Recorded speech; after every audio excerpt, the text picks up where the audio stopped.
Programming के अंदर सबसे जो मेन चीज है जो हम बनाने जा रहे हैं, जो करने जा रहे हैं, वो हमारे पास प्रोग्राम है जिसको हम डेवलप करेंगे, जिसको बनाएंगे। प्रोग्रामिंग के अंदर सबसे मेन जो थीम है वो प्रोग्रामिंग का यही है। तो प्रोग्रामिंग के अंदर हम अपनी किसी न किसी प्रॉब्लम को कंप्यूटर के जरिए सॉल्व करते हैं। तो ये डायग्राम हमने लास्ट टाइम भी डिस्कस की थी, थोड़ा इसके ऊपर हमने रोशनी डाली थी इसके ऊपर।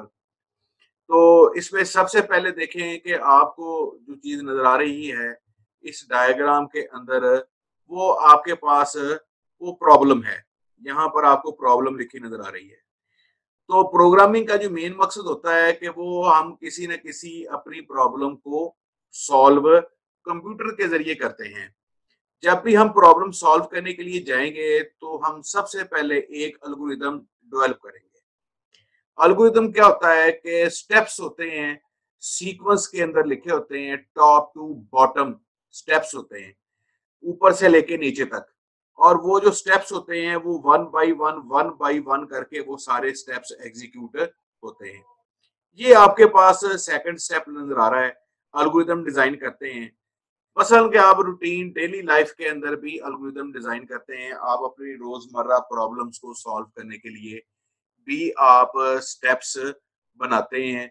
आप कोई भी काम करना होता है, कहीं भी जाना होता है, तो आप उसका कोई ना कोई स्केड्यूल बनाते हैं कि हम यहाँ से इतने बजे चलेंगे, इतने बजे पहुंचेंगे, ये काम करेंगे, फिर ये काम करेंगे, फिर ये काम करेंगे, उसके बाद हम वापस आएंगे, इस रास्ते से आएंगे, ऐसे आना है, इस वे से आना है, इसको यूज करते हुए आना है। तो ये आपके पास एक, आप घर से पूरा एक प्लान करते हैं। किसी भी काम को करने के लिए आप एक प्लान करते हैं। वो प्लान जो है वो हमारे पास, हम जब कंप्यूटर के अंदर भी प्रोग्राम डेवलप करते हैं तो सबसे पहले हम एक प्लान को बनाते हैं, ताकि उसी प्लान के तहत जो है वो हम उस अपनी प्रॉब्लम को सॉल्व कर सकें। तो वो प्लान क्या होता है कि वो स्टेप्स होते हैं जिनको हम लिखते हैं, ताकि हम अपने आखिरी जो अहदाफ हैं, जो हमारे फाइनल टारगेट्स हैं, हम उनको अचीव कर सके। अल्टीमेट अल्टीमेट जो गोल्स हैं वो हमारे जो है वो प्रॉब्लम के वो सॉल्व हो सके। जब एल्गोरिथम लिखा जाता है तो उसके बाद ये फ्लो चार्ट बनता है। ये फ्लोर चार्ट जो है वो हमने लास्ट टाइम जो डेटाबेस की क्लास पढ़ी थी, हमने उस डेटाबेस की क्लास के अंदर भी ये फ्लो चार्ट डिस्कस किया था। याद होगा आपको? हमजा, याद आया आपको? यस सर, हमने फ्लो चार्ट डिस्कस किया था उसके अंदर भी। ठीक है ना? इसके अंदर हमने ईआर डायग्राम्स, मुख्तलिफ फ्लो चार्ट्स, ये हमने सारी चीजें हमने डिस्कस की थी। जिस तरह हम डेटाबेस की ईआर डायग्राम बनाते थे, लॉजिकल स्कीमा, तो फिजिकल काम करने से पहले हम लॉजिकल स्कीमा डेवलप करते हैं।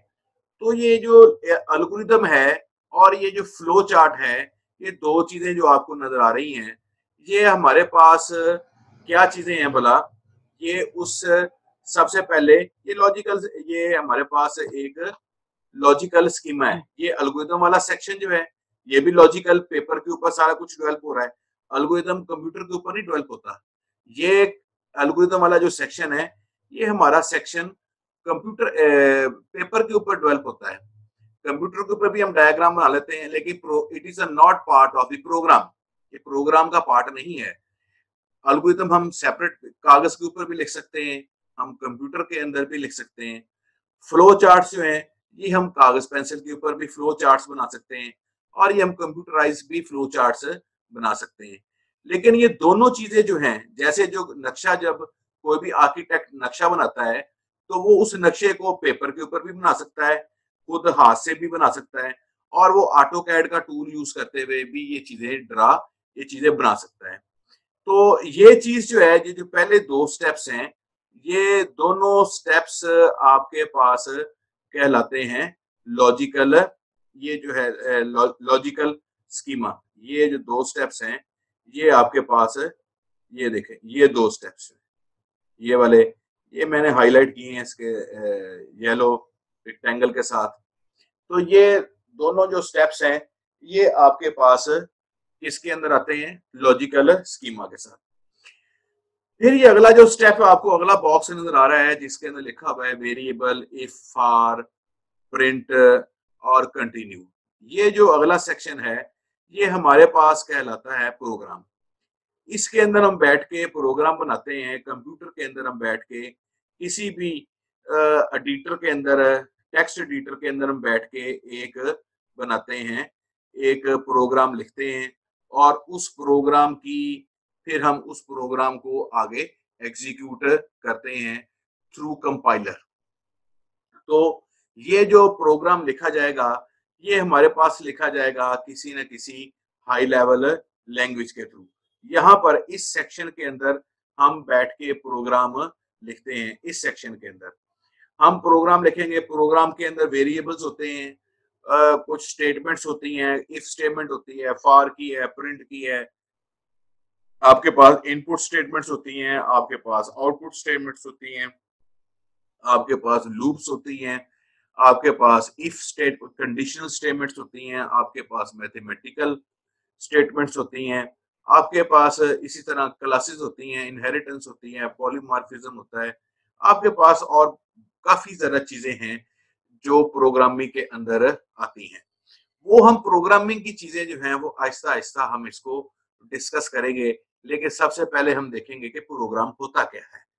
तो ये आपके पास जो डायग्राम है, ये डायग्राम आपको शो कर रही है कि सबसे पहले जब भी आपने कोई प्रोग्राम बनाना है तो उस प्रोग्राम जो प्रोग्राम है उसकी कोई ना कोई प्रॉब्लम होगी। उसकी उस प्रोग्राम आप बनाने जा रहे हैं, इट मीन्स कि आप किसी न किसी प्रॉब्लम को सॉल्व करना चाहते हैं। तो वो जो प्रॉब्लम है उसको जब आप सॉल्व करने जाएंगे तो सबसे पहले आप उसका एल्गोरिथम बनाएंगे, जिस जो हमने इसके अंदर इस स्टेप के अंदर हमने देखा है। ये एल्गोरिथम वाला सेक्शन है। हम सबसे पहले एल्गोरिथम बनाएंगे, उसके बाद एल्गोरिथम बनाने के बाद हम फ्लो चार्ट बनाएंगे। जिस तरह हमने डेटाबेस के अंदर किया था इस तरह हम उसका फ्लो चार्ट बनाएंगे। जिस तरह हम ईआर, हम उसके अंदर एंटिटी रिलेशनशिप डायग्राम्स बनाते थे डेटाबेस बनाने से पहले, फिजिकल डेटाबेस कंप्यूटर के ऊपर बनाने से पहले हम ईआर डायग्राम्स बनाते थे। तो ये हमारे पास फ्लो चार्ट है।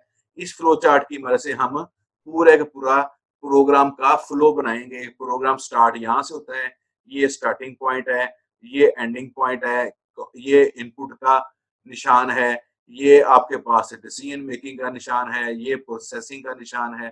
तो कौन कौन से सिंबल हैं इसके अंदर भी, फ्लो चार्ट के अंदर भी मुख्तलिफ किस्म के सिंबल्स यूज होते हैं।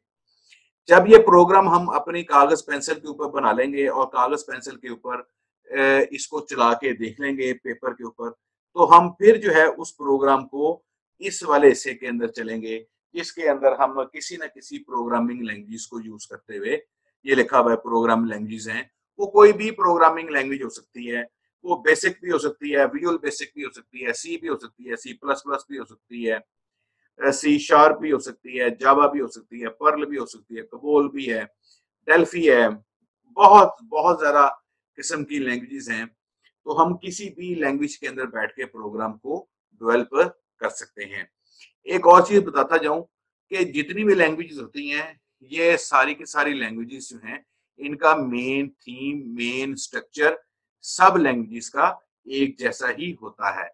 जिस तरह हम अगर हमें एक लैंग्वेज आती है तो हम इट मीन्स कि हम जब दूसरी लैंग्वेज पे स्विच करेंगे, जब दूसरी लैंग्वेज को सीखना चाहेंगे तो हमें वो लैंग्वेज जो है वो तकरीबन ऑलमोस्ट 50-60% आती होती है। कुछ उसके अंदर लिखने का तरीका का डिफरेंट हो सकता है, उसके अंदर एक्सप्रेस करने का तरीका का डिफरेंट हो सकता है, उसके अंदर कुछ और नए फीचर्स होंगे जिनको यूटिलाइज करने का तरीका का डिफरेंट हो सकता है। लेकिन किसी भी लैंग्वेज का जो असल थीम है, जो असल मकसद है, वो उसका कम्युनिकेशन है। वो कम्युनिकेशन जो है वो हर लैंग्वेज का एक ही पैटर्न होता है जिसके जरिए हम कम्युनिकेशन कर सकते हैं। तो जो तालिब इल्म जो है वो अगर जिनको बेसिक आती है वो कुछ सी प्लस को अंदर भी काम कर सकते हैं।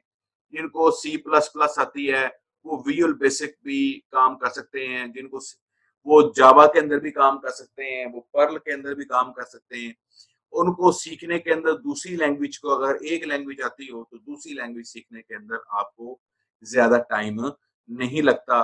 कुछ आपको दिक्कत होती है शुरू के अंदर, आपको सिंटैक्स देखना होता है। लास्ट टाइम भी मैंने बताया था, सिंटैक्स होता है लिखने का तरीकाकार। हर चीज का एक लिखने का एक तरीकाकार है, और अगर हम उसी तरीकाकार को फॉलो करते हुए हम एक प्रोग्रामिंग लैंग्वेज के अंदर बैठ के काम करेंगे, और उसी सिंटैक्स को फॉलो करते हुए अगर हमारा सिंटैक्स ठीक नहीं होगा तो हमें जो है वो कंपाइलर जो है वो हमें एरर देगा कि आपका ये चीज ठीक नहीं है। तो हमने प्रोग्रामिंग करते हुए सबसे जो मेन चीज है कि हमें उस लैंग्वेज का सिंटैक्स आना चाहिए। जो चीज, जिस चीज को हमने यूज करना है, प्रोग्रामिंग लैंग्वेज के जिस फीचर को हमने यूज करना है, उस फीचर का हमें पता होना चाहिए कि इस फीचर को हमने कैसे यूज करना है।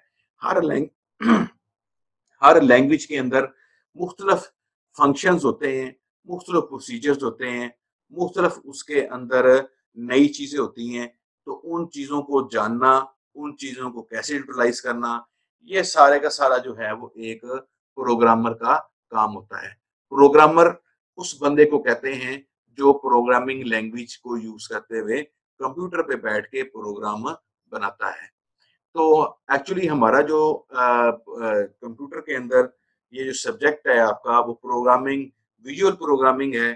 तो हम विजुअल प्रोग्रामिंग भी करेंगे, लेकिन उसके लिए आप तमाम तालिब इल्म्स के पास लैपटॉप या कंप्यूटर होना घर पे जरूरी है।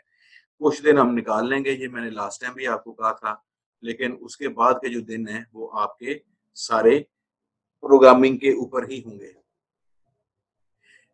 तो जब ये प्रोग्राम लिखा जाता है तो उस प्रोग्राम को बाद में कंपाइल किया जाता है। तो कंपाइल करने के बाद वो प्रोग्राम खुद ब खुद जो है वो 0-1 की लैंग्वेज, जिसे हम बाइनरी लैंग्वेज कहते हैं, उस बाइनरी लैंग्वेज के अंदर प्रोग्राम कन्वर्ट हो जाता है। जब प्रोग्राम 0-1 लैंग्वेज के अंदर कन्वर्ट हो जाएगा तो फिर कंप्यूटर उसको अंडरस्टैंड कर सकता है। उसके बाद जब ये 0-1 के अंदर कन्वर्ट हो जाएगा तो इट मीन्स कि हमारी प्रॉब्लम सॉल्व हो गई है, हमने अपनी प्रॉब्लम को सॉल्व कर लिया है। तो ये जो स्टेप्स हैं, जो शुरू से लेके अब तक जो है जितने भी स्टेप्स हैं, वो सारे के सारे आपके पास स्टेप्स इस फ्लो चार्ट के अंदर आपके पास शो हो रहे हैं।